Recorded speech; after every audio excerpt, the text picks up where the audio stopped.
How to get a refund on Temu without returning. Welcome back to our YouTube channel. In today's video, you will learn how you can get a refund from your Temu account without having to return an item. So without any further delay, let us jump right into the process. Start by opening up your Temu app and get logged into your Temu account. Now you will see a page like this. In here, tap on Use section at the bottom page, then tap on the headphone icon on your top right. And here tap on Contact Us.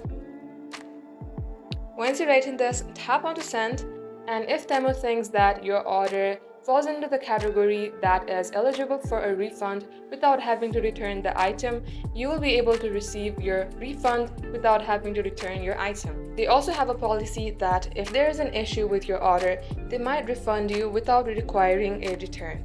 Just like so, this is how you can do it. Thank you for watching the video till the very end. In case you would like to see more videos on this topic, then do comment down below.